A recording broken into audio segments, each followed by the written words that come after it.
Hello guys, welcome to my vlog.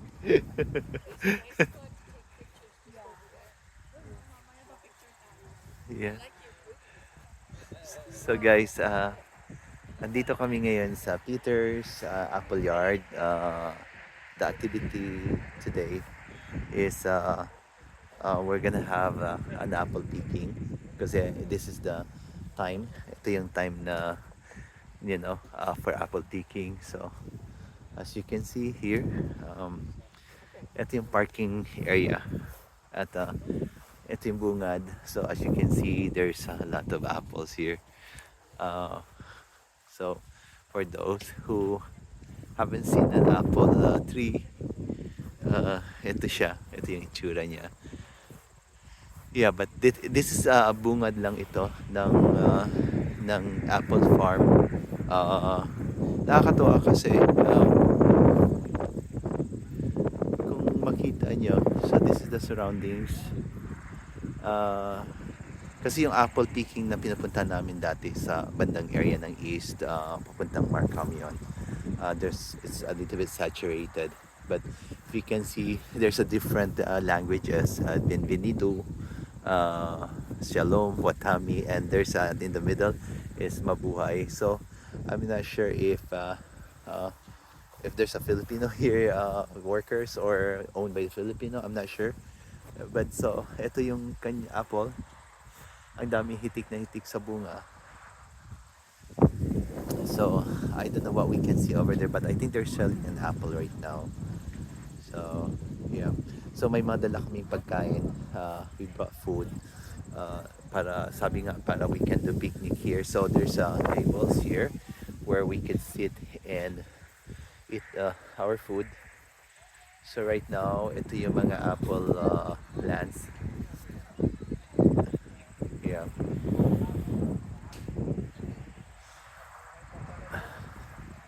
So may probinsya kami, if you see from afar, a few distance, probably mga in 3 kilometers siguro or 4 lake na naman doon. So you can see that's a Lake Ontario. So there's so much actually kasi anong oras pa lang ngayon? I think it's just 10:30 or 11. So hindi pa masyadong maraming tao. So I'm not sure if later kasi I don't know how this is the first time that we came here. So I don't really know if this place is a well-known place where later there's going to be a lot of cars, but based dito sa space na ito, there's parking area and there's a parking area over up to there. So hindi naman siguro ganun kaano. Unlike doon sa pinuntahan namin which is closer to Toronto City, it's really fully saturated. There's so many people going there. As in talagang overcrowded. The parking area, the lineup, there's a lot of lineups. Yeah. Also, ito yung apple na inaano nila, binibenta. But um, they have a basket here, sold by weight. So, row. So itong mga, parang may pangalan yung mga areas. And they weigh the apple. Hi, morning.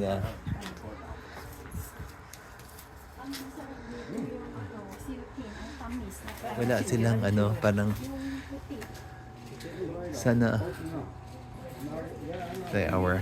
Also nagsisell din sila ng apple cider vinegar dito. And then yeah, but Hi. hi, hello. What's going on? You guys coming to pick some apples, are you? Yeah. Oh, is he vlogging? Yeah, kind of. Yeah. We don't have any sweets yet. They'll be coming. The silken, I want to get the silken. I don't know if we still have any on the Is tree. it empty already? No, you can look. But It's very sweet. I like Um, crunchy. oh, they have this apple cider. Hindi ko alam kung juice ito. Because there's an apple cider juice, right? And there's an apple cider vinegar. So, So later we're gonna explore. We might gonna walk around. Di ko alam kasi doon sa last na apple picking na pinunta na apple farm. There's some kind of a tractor that we can get a ride, and we're gonna go as far as where there's a lot of apples. But right now you can see talaga napakaraming apples, yung mga bunga na mga yung mga puno, right? Yeah. So, okay guys, so later there's a picnic table here. So baka dito kami kakain mamaya kasi nagdala kami ng mga food eh. Okay, sige. Okay, I'll see you later. Later kung ano ang interesting to video. So, eto na guys, naglalakad na kami. Papunta kami doon sa station where we are allowed to pick an apple. I think we're not instructed to have it here, but I don't know what's the name. Yeah, but you can kung makikita niyo napakadaming mansanas, right? Ayan hitik na hitik sa bunga. Nakakatuwa lang. Yung binibili natin sa supermarket. So look. So hindi talaga siya makintab, no? Yan. Hindi siya makintab, pero kailangan ipunasan mo siya sa kung hindi, like example you have, yeah, of course ipunas mo siya sa damit mo para kumintab siya. Yeah. Then the other process of this is they have sometimes it will go to a machine and they they spray the apple with a edible kind of wax, and then talaga para maging makintab siya. Alam ko yun, ang pagkakaalam ko lang, but I could be wrong. So, sige, ano tayo ha? Kuha tayo ng isang mansanas tulad nito, no? This one look like a Macintosh apple, right? Or, so, which one? I don't know where to grab. Oh, I sense some movement there. I don't know if there's a... Okay, yeah, I heard a movement. Yeah, okay. How about this? Yeah, so, ayan. Okay, as you can see, hindi siya makintab ngayon. Pupunasan ko siya. See? Kita mo kaagad ang ano niya, yung difference. Kumintab na kaagad siya. Right? So, yan, kintab na. Pero kanina, so, let me try it.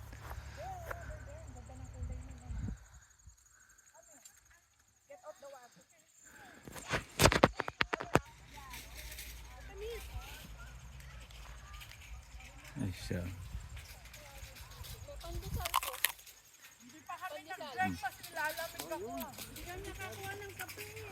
Matamis. Dapat palakin mo ako ng keso.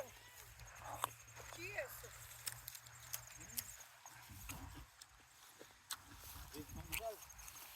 Pulang-pula yung doon, no? Kaysa doon. Oh, hindi, pareho lang pala.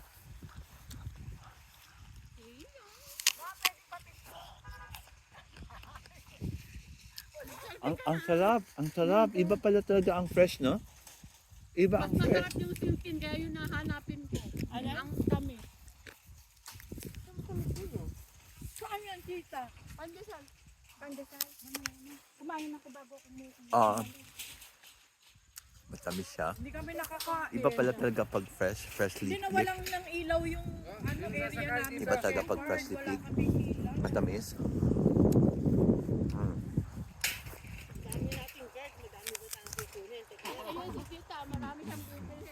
Maganda sabay-sabay. So guys, tulad nito, no, ang iksi nung kumbaga maliit na plant pero grabe naman ang bunga. Talagang pulang-pula siya sa malayo. Siguro matamis din. Nakita ko talaga ang difference ng freshly picked. Nag-highway 7 daw eh. Huwag mo na daw kakainin yan. Bakit? Go there. Come, kids.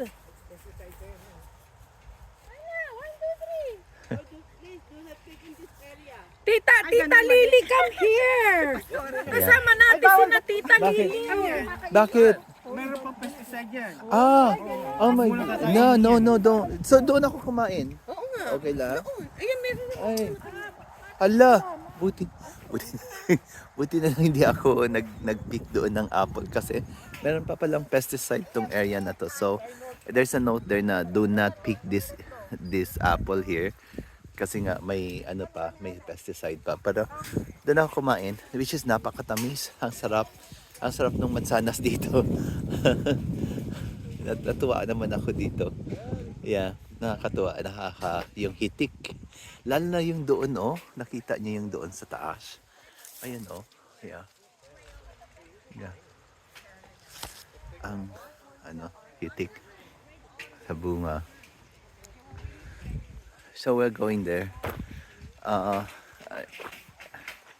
Parang gusto ko pang kumuha kasi masarap talaga, matamis. Natatakam ako. Ngayon ko talaga nakita yung nalasahan yung diferensya ng yung you freshly pick it from the tree. Yeah, this one. Yeah, you see eto na. Oh, pinitas ko na. Yeah. So yan, okay. Yeah. Those are cool. Yeah. So, tayo ulit.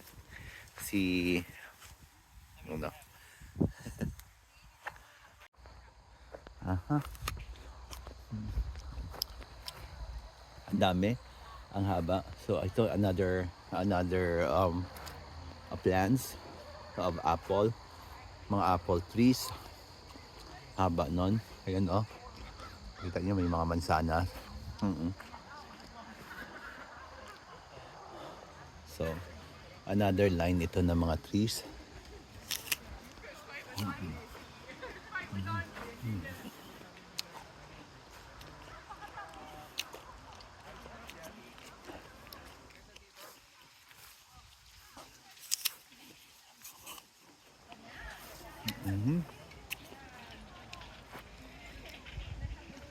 Tingnan nyo guys yung from afar.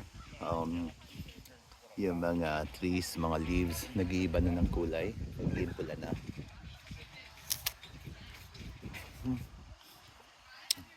Nakadalawa na ata akong mansanas.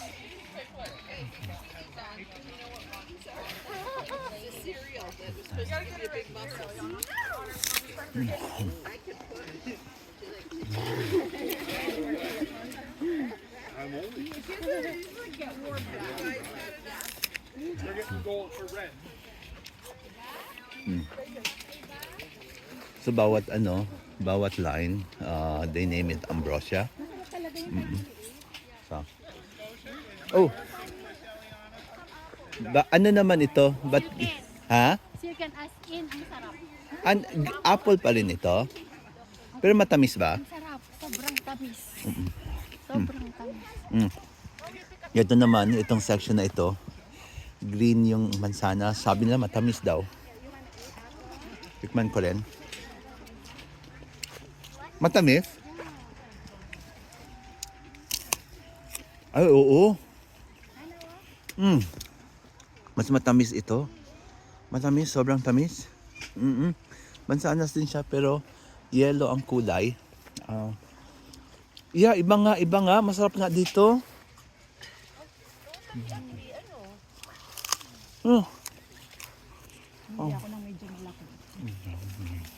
Kahit na maliit, matamis daw. Ang dami ko nang kinain. Mga 3 na siguro mansanas ang kinain ko. Ayan. Yan. So yellow siya, pero matamis, iba ang lasa. O di ba? Kain ka, tapon mo lang. Ba't kayo ganyan? Yeah. Oh, ito pala, i-feature ko pala si Pastor Joey. Hi sa family ni Pastor Joey. Ito siya ngayon. Apple picking. Apple picking na lang.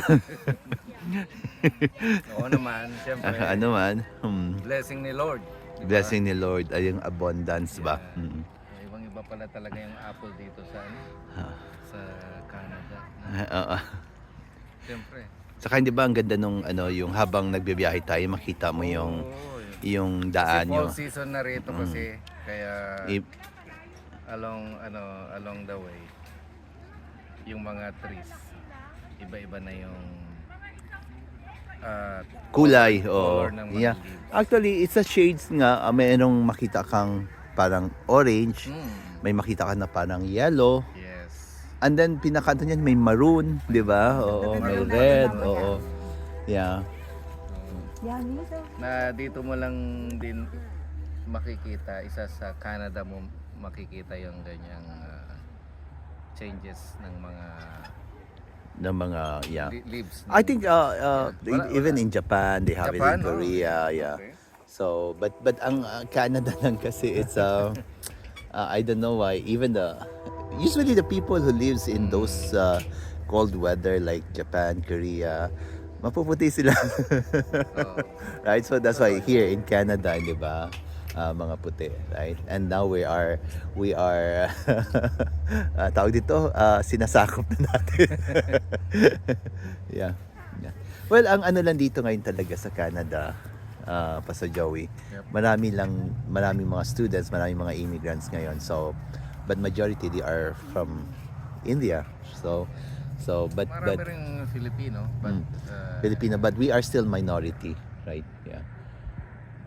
so, Yan. sige, ano pa natin? Mm. Para tignan pa natin tong iba't ibang klase ng apple. Mm. Yeah, just say to your Hi. sister Madel and Hi, your Sid. kid. Sino pa? Yung mga anak mo, si Hi Joshua, hi Bethany, hi Mark. okay. So guys, we're still walking. So ito yung farm. I'm looking for my my company there. Kung ano yung ginagawa nila. But I could hear the conversation. So punta tayo doon.